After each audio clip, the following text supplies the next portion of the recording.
Dear students, अंग्रेजी भाषा की हमारी मातृभाषा हिंदी से कोई किसी प्रकार की प्रतिस्पर्धा नहीं है, बल्कि वर्तमान समय में तो इंग्लिश लैंग्वेज हमारे दैनिक बोलचाल के साथ साथ वर्तमान शिक्षा का एक अभिन्न अंग बन चुकी है।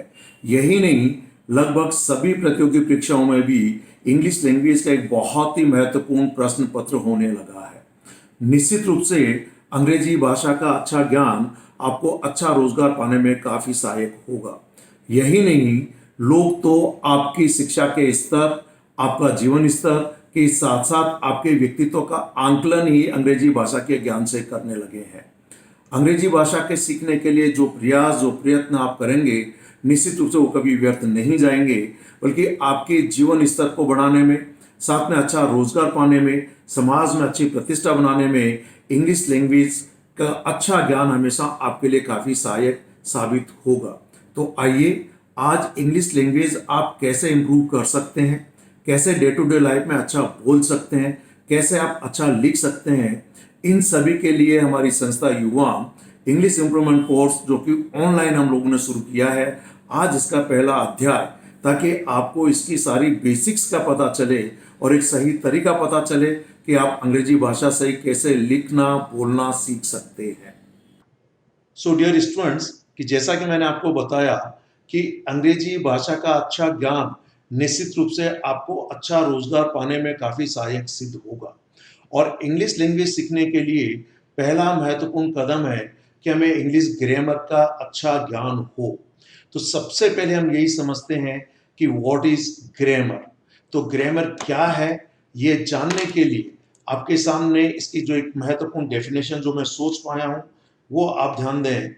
जैसा कि लिखा हुआ है, grammar can be defined as a set of rules in a language for changing the form of words and joining them into meaningful sentences. It means, इस डेफिनेशन से जो दो महत्वपूर्ण पॉइंट हमारे सामने आ रहे हैं वो ये है कि सबसे पहले हमें उस भाषा के जो वर्ड्स हैं वो किस तरीके से अपने रूप बदलते हैं। Means we have to learn the various form of the words and remember, words are the most important part of a language. Without words we cannot speak even a single sentence. The reason is that कि अगर words ही नहीं मालूम तो हम अंग्रेजी बोल कैसे पाएंगे। जैसा कि मान लीजिए आपके पास कोई भी व्हीकल है, कार है, मोटरसाइकिल है, स्कूटर। अगर आपकी इस new brand car, scooter, motorcycle में फ्यूल नहीं है तो आप चलाना तो दूर, आप अपने व्हीकल को स्टार्ट भी नहीं कर सकते। ठीक ऐसे ही भले आपको ग्रामर की नॉलेज है, लेकिन यदि उस लैंग्वेज के वर्ड्स के आपको नॉलेज नहीं है, साथ में वे वर्ड्स कैसे अपनी फॉर्म्स बदलते हैं उसकी जानकारी नहीं है, तो आप सही कोई भी भाषा लिखना बोलना नहीं सीख सकते। तो किसी भी लैंग्वेज का पहला इंपॉर्टेंट पार्ट जो है वो है words and their forms. Second है कि इन वर्ड्स को एक स्पेसिफिक ऑर्डर, कुछ पर्टिकुलर रूल्स के तहत एक स्पेसिफिक अरेंजमेंट में लिखेंगे, तभी वो मीनिंगफुल सेंटेंस बनेंगे। तो दूसरा हो गया सेंटेंस स्ट्रक्चर्स। तो आइए, जैसा कि यहाँ पे आपके सामने बहुत क्लियरली मैंने समझाया है, there are two most important basic parts of grammar. First is the study of sentence structures. सबसे पहला है कि सेंटेंस स्ट्रक्चर्स का अध्ययन करना। इट मीन्स कोई भी भाषा अगर आप सीखना चाहते हैं तो उस भाषा के सेंटेंस स्ट्रक्चर्स का आपको अच्छा ज्ञान होए। दूसरा इंपॉर्टेंट पार्ट है स्टडी ऑफ वर्ड स्ट्रक्चर्स, कि कैसे शब्द अपनी फॉर्म्स बदलते हैं या फिर उनमें कुछ प्रीफिक्स और सफिक्स लगाकर उनकी कैटेगरी कैसे बदल सकती है कि वो सेंटेंस में अलग अलग तरीके से काम करें। ग्रामेटिकल लैंग्वेज में the study of sentence structures is called syntax and the study of word structures is called morphology. Clear? ये केवल ग्रामेटिकल एस्पेक्ट के हिसाब से सिंटैक्स एंड मॉर्फोलॉजी मैंने आपको बोला है। सामान्यतया ये मान लीजिए कि आपको वाक्य संरचनाओं यानी सेंटेंस स्ट्रक्चर्स की नॉलेज होवे और साथ में अलग अलग तरीके के वर्ड्स की जो फॉर्म्स बनती हैं और कैसे वो अपनी फॉर्म्स बदलते हैं, कैसे उनकी कैटेगरी बदल जाती है, सफिक्स एंड प्रीफिक्स जोड़ने से, वो हमको सीखना है। तो आइए अगला इंपॉर्टेंट पार्ट आपके सामने सिंटेक्स को लेकर आपके सामने है। I have written here 2 sentences of English language. पहला आपके सामने है, I saw a beggar riding on a black donkey, कि मैंने एक भिखारी को काले गधे पर सवारी करते हुए देखा। दूसरा है, riding on a black donkey I saw a beggar. तो दूसरा देखिए, riding on a black donkey I saw a beggar. In both the sentences, I have used the same words, but I have changed the order of the words. And remember, by changing order of the words, these two sentences are giving 100% means completely different meaning.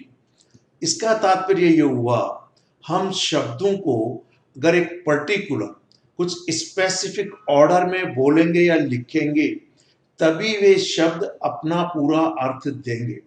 अगर मान लीजिए मैं ये कह दूं कि जाता मैं सुबह घूमने और हूं, तो एक अर्थ का अनर्थ हुआ लगता है, पूरा क्लियर मीनिंग नहीं हुआ है। तो ध्यान दीजिए, पहला जो सेंटेंस ए अगर आपने देखा तो इसका मतलब है कि मैंने एक भिखारी को काले गधे पे सवारी करते हुए देखा। तो काले गधे पे सवारी कौन कर रहा था?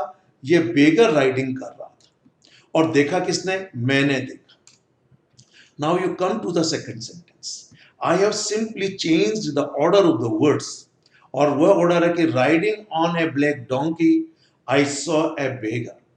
अब ध्यान दीजिए, यहां पर ये राइडिंग का काम भी आई करता है और भिखारी को देखने का काम भी आई करता है।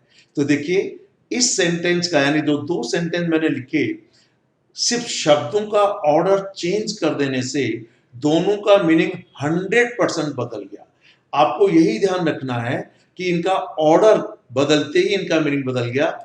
पहला सेंटेंस का मीनिंग है कि मैंने एक भिखारी को गधे पे सवारी करते हुए देखा। तो गधे पे सवारी कौन कर रहा था? भिखारी कर रहा था। लेकिन जो दूसरा सेंटेंस है, इसका मतलब हो गया कि मैं ही उस काले गधे पे सवारी कर रहा था और मैंने भिखारी को देखा, कि जब मैं गधे पे सवारी कर रहा था उस वक्त मैंने भिखारी को देखा। तो सेकंड सेंटेंस में both the actions are being performed by the subject I, जबकि पहले सेंटेंस में देखने का काम आई करता है, राइडिंग का काम बेगर करता है। अब आइए एक हिंदी सेंटेंस पे आते हैं, क्योंकि हम ज्यादातर लोग हिंदी स्पीकिंग एरिया से हैं और मेरी तरह आप में से निश्चित रूप से ज्यादातर बच्चे हिंदी मीडियम स्कूल्स में पढ़े हुए हैं। तो आपके सामने अगेन मैंने दो सेंटेंस लिखे हैं। पहला सेंटेंस है, ताजा गाय का दूध बच्चे को उबालकर पिला दो। Try to understand the meaning of the sentence. ताजा गाय का दूध बच्चे को उबालकर पिला दो। If you pay your 100% attention to the sentence, then certainly you will find that something is wrong in the sentence. क्या गलत हो गया?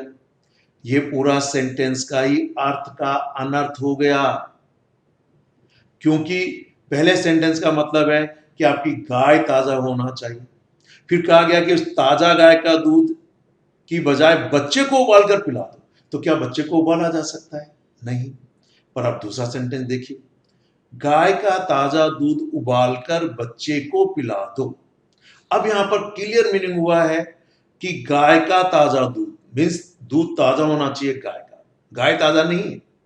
साथ का दूध को उबालकर बच्चे को पिला दो, जबकि पहले का मतलब था कि बच्चे को उबालकर। तो अर्थ का अनर्थ हो गया। इस सेंटेंस में केवल दो शब्दों को गलत जगह पर लिखने या बोलने से अर्थ का अनर्थ हो गया। आइए देखते हैं कौन से वे दो शब्द हैं। पहला शब्द ताजा। ये ताजा शब्द यहां पर दूध की विशेषता बताने का काम कर रहा है, जिन्हें कि ग्रामेटिकल लैंग्वेज हम लोग एडजेक्टिव कहते हैं।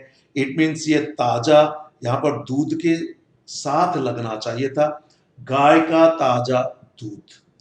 दूसरा यहां पर जो उबालकर है, जो ग्रामेटिकल लैंग्वेज में इसे हम लोग प्रेजेंट पार्टिसिपल कहेंगे, ये गलत जगह पर है। ये भी एडजेक्टिव का काम कर रहा है और ये भी दूध के लिए, क्योंकि दूध को उबालना है तो ये दूध के जस्ट बाद आना चाहिए। सेंटेंस बनना चाहिए, गाय का ताजा दूध उबालकर बच्चे को पिला दो। सेकंड सेंटेंस बिल्कुल सही लिखा है, गाय का ताजा दूध उबालकर बच्चे को पिला दो। तो आइए अब ये देखते हैं कि ये वर्ड फॉर्म्स क्या होती हैं, साथ में ये जो सेंटेंस स्ट्रक्चर्स हैं इनमें क्या क्या एलिमेंट्स होते हैं और उनको कितने पार्ट्स में बांट सकते हैं, और जिन वर्ड्स को हम लोग यूज करते हैं सेंटेंस में, ध्यान दें हम शब्दों को उनके काम के हिसाब से उन्हें अलग अलग नाम दे देते हैं। तो ग्रामर पॉइंट ऑफ व्यू से जो वर्ड कैटेगरीज होती हैं, जो शब्दों का वर्गीकरण, जो अलग अलग जो कैटेगरी के वर्ड्स होते हैं उनको हम लोग अलग अलग नाम दे देते हैं, जिन्हें ग्रामर की लैंग्वेज में अभी तक आप लोग पार्ट्स ऑफ स्पीच पढ़ते आए हैं। तो आइए अगला इंपॉर्टेंट पार्ट देखते हैं कि जैसा कि मैंने कहा कि भी एक पर्टिकुलर और स्पेसिफिक ऑर्डर में वर्ड्स को लिखेंगे तभी वे सेंटेंस बनते हैं, और इन सेंटेंस स्ट्रक्चर की स्टडी को हम लोग सिंटेक्स कहते हैं। तो let us see what is syntax. Clear? So syntax is the set of rules, patterns, processes that describe the way in which we arrange words in a specific order to form meaningful sentences. कि syntax नियमों का एक पूरा set होता है, कुछ patterns होते हैं, कुछ उनके प्रोसेस होते हैं जो ये डिस्क्राइब करते हैं कि वर्ड्स को कैसे स्पेसिफिक ऑर्डर में लिखें, कैसे उन्हें अरेंज करें कि वो मीनिंगफुल सेंटेंसेस बनाए। तो ये जो मीनिंगफुल सेंटेंस बनाने का जो तरीका है बस वही सेंटेंस है। तो आने वाले टाइम में हम लोग सभी तरीके के सेंटेंस स्ट्रक्चर्स को डिटेल में हम लोग सीखेंगे। तो सिंटेक्स क्या है ये आप समझ गए होंगे। अगला पार्ट है कि ये morphology means the study of word forms, कैसे वर्ड्स अपने फॉर्म्स बदलते हैं, साथ में सेंटेंस में ये क्या क्या काम करते हैं। तो मैंने आपको पहले भी कहा कि हम वर्ड्स को सेंटेंस में जो उनका काम होता है उस काम के हिसाब से उनको अलग अलग नाम दे देते हैं। आपके यहां पर जैसे कि मैंने एक सेंटेंस पहले लिखा है, I know that my comments will attract criticism. So in the above sentence जो अट्रैक्ट है वो एक वर्ब के रूप में यूज हुआ है। अब ये जो शब्द है वर्ब अट्रैक्ट, ये एक वर्ब है, और शब्द अट्रैक्ट ये एक वर्ब के रूप में मैंने यूज किया, यहां पर आप खास तौर से देखिए। अब इसी अट्रैक्ट में यदि हमने ION जोड़ दिया तो यह एक नाउन बन गया।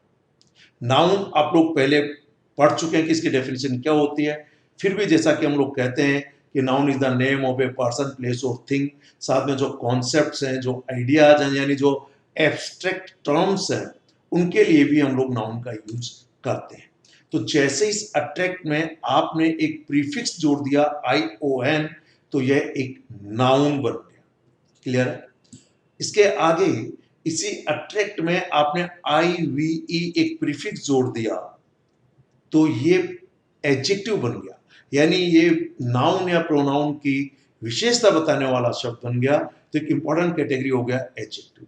ध्यान दें इंग्लिश लैंग्वेज में वर्ब्स अनलिमिटेड है, नाउन्स भी अनलिमिटेड है, एडजेक्टिव्स भी अनलिमिटेड है। तो क्या हमको ये अंग्रेजी सीखने के लिए अनलिमिटेड वर्ड्स को याद रखना होगा? बिल्कुल नहीं।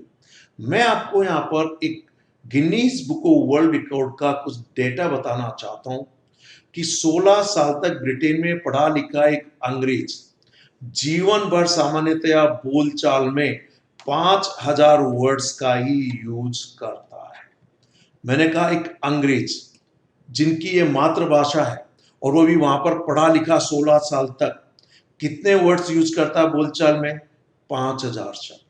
तो हमें तो अगर 4000 वर्ड्स भी आते हैं तो जीवन भर धारा प्रवाह अंग्रेजी हर स्थिति में बेझिझक बोल सकते हैं। लेकिन शर्त यह है आपको इन 4-5 हजार वर्ड्स की कंप्लीट मास्टरी होना चाहिए, टोटल मास्टरी होना चाहिए। इट मींस उनकी कैटेगरी ऑफ वर्ड से मालूम होना चाहिए कि यह शब्द नाउन है, वर्ब है, एडजेक्टिव है या फिर एडवर्ब। साथ में उस एक शब्द से दूसरे शब्द में सफिक्स या प्रीफिक्स लगाकर कैसे बदला जा सकता है, जैसे कि यहाँ अट्रैक्ट में ION जोड़कर नाउन बना दिया गया अट्रैक्शन, IVE जोड़कर बना दिया गया एडजेक्टिव अट्रैक्टिव, और अब इसी अट्रैक्टिव में LY जोड़ दिया गया और यह बन गया एडवर्ब। एडवर्ब ज्यादातर एडजेक्टिव्स में एल वाई जोड़ने से बन जाते हैं, तो इसकी कैटेगरी भी ऑलमोस्ट चलिए मान के चलिए लिमिटेड ही है। साथ में अगर वर्ब है तो ध्यान से देखिए, ये वर्ब्स भी अपनी फॉर्म्स बदलती है। इसकी रूट फॉर्म बेस फॉर्म होती है अट्रैक्ट। प्रेजेंट में इसकी सिंगुलर फॉर्म एस या ईएस लगाकर बनाया जाता है। साथ में इसकी पास्ट फॉर्म ईडी लगाकर बनाई गई है, जो कि पास्ट सिंपल फॉर्म है, और इसकी पास्ट पार्टिसिपल फॉर्म में भी ईडी ही जोड़ा जाता है। लेकिन जब हमें प्रेजेंट पार्टिसिपल बनाना हो, यानी वर्ब की फर्स्ट फॉर्म में आईएनजी जोड़ा जाता है प्रेजेंट पार्टिसिपल में, ध्यान रखें ये आईएनजी फॉर्म बेसिकली वर्ब की बेस फॉर्म रूट फॉर्म में ही जोड़ा जाता है, इसलिए ये बन जाता है प्रेजेंट पार्टिसिपल अट्रैक्टिंग। और वर्ब की जो रूट फॉर्म है इसके पहले टू लगा दें तो ये बन जाता है इंफिनिटिव वर्ब। सामान्य बोलचाल में हम इसको बोलते हैं to form of the verb, जैसे कि to go, to play, to see, to study. तो ध्यान दीजिए ग्रामर क्या है, ये आपको क्लियरली समझ में आ गया। ग्रामर का मतलब सिर्फ यह है कि दो इंपॉर्टेंट पार्ट हैं। पहला पार्ट है सेंटेंस स्ट्रक्चर्स, दूसरा words and their various word forms, means category of words. ये था ग्रामर के बारे में। अगले वीडियो में हम लोग सीखेंगे कि किस तरीके से इन वर्ड्स को सेंटेंसेस में यूज किया जाता है, वो सेंटेंस एलिमेंट्स क्या क्या होते हैं, सेंटेंस के क्या क्या इंपॉर्टेंट पार्ट्स होते हैं। तो ग्रामर क्या है ये आप अच्छे से समझ गए होंगे। Thank you very much, have a nice day.